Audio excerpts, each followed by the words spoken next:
Yo, what's up? I'm ELEC BEATS, 1982. This is a review on music, how I started. So basically, everybody know weed does something powerful to you. So we're gonna start from the top. My name is ELEC, from the Bronx, you know what I'm saying? Jackson Projects, one of the hardest in the world. You know, a lot of talented, with UMP, Iron Sheet, you know what I'm saying? Bubba, a lot of artists come from, Fat Joe. We can go on and on, Showbiz AG. So basically, when I was 12 years old, we used to have like 20 of us in the staircase, banging on the doors, all types of shit, beatboxing, rapping. We used to write.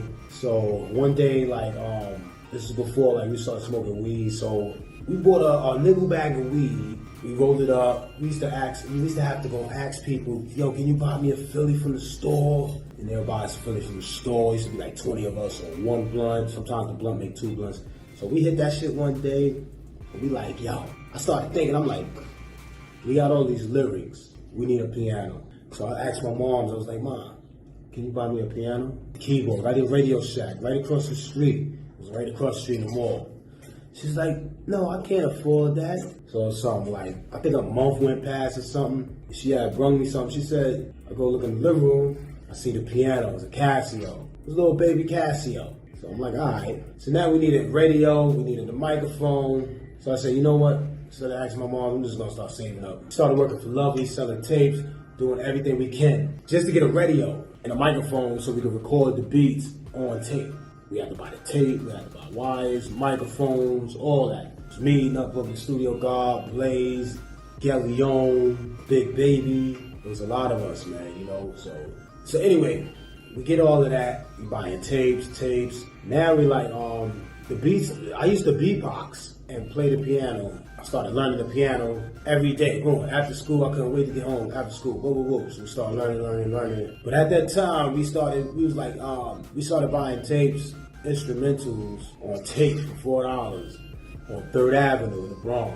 They were like $4. They had like 10 beats, 5 and 5 on each side. So we used to buy those. We used to rap over those. We got the karaoke machine. So you would record on a tape. You'll record one side and then play the beat on the other side. And then somehow, you know, your voice will be recorded on top of the beat. So but after that, we started really getting into City, Charlie, UMP, Prozcreationz. Well, we're going to get to the Prozcreationz because Prozcreationz came like a little after he was doing a mixtape. That's like mixtape stars first starting and shit like that. He like really put us on and shit. So we started like, this is like tape era, so let me get after the tape era. So after that, we was like recording, then we started making albums. God forgive me, but my first album was called God, and I did my own album cover. I was standing on top of the police car. Shit was getting real. Like I wanted to be hard. Like after I heard Big L, then I started hitting Big L. I was like, hold on, I gotta get harder. I gotta get harder than him. So that was the idea came. My first album, then the beats started coming. So then I started really getting nice. Started buying more and more keyboards and getting really nice with it and stuff like that. And then they had the Tascam 8-track Tascam. We started getting into that. Well, the 8-track Tascam lets you have the beat playing on one track. You can record multiple tracks, or you get 7 tracks. So after that Tascam, when I said Ty Tracks used to come through with the MPC, City used to come through with the MPC. Then we met Prozcreationz. Well, we ain't meet Prozcreationz, well, that's my brother-in-law. The Prozcreationz added a more hyperness. We had super fun in the studio. It was crazy big, like UMP. So happy I was on the track, you know what I'm saying? I did the intro. Then I was getting more crazy. Prozcreationz was like, come on, man, because I was on the beginning. I was drunk. I remember one night I was drunk in the studio, and he came to pick me up. We drove back to the studio. First day I got on the microphone, babies and smoking crack, and then Prozcreationz was like, oh man, but he put it on the disc anyway. Big Baby was on there, OP was on that joint.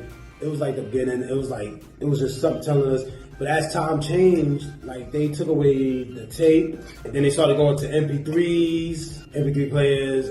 They just got rid of a whole bunch of shit, and then now everything is like you doing shit with phone. Now you can work with people over the internet and stuff like that. Nobody like in my family really like did music. It was just in me, you know. I used to bang on pots and pans and stuff like that. It was like just really in me. A lot of stuff just like accumulated, you know. Playing the guitar and stuff like that. I started learning the guitar. But my main point was we had a XLR, sorry, 3-second sampler, but it loops. So that helped us a lot. We could loop the beat. So we'll like take the drum, we'll take somebody's drum, and we get like 3 banks. So we'll take the drum, we'll put it on one bank, and then we'll take another little piece like the chorus, put it on the second bank, and then on the third bank we'll put whatever, like a voice or the chorus or whatever, and we'll have it, you know what I'm saying, loop like that. Loop it on the track. Yo, it's to take us, what? Niggas like, yo, make me a copy. Oh man. And let me tell you something, back in the days, one person up, you gotta start the whole shit from the beginning. And that's when we started from the karaoke. There was a lot of machines out there that helped Military Tracks. We both had the Consummate 990. It was a Casio. Oh man, that joint was beautiful. It had 8 banks in it. It had real drum sounds in it. A lot of synthesizers, a lot of buttons you could play with, up and down, pitch.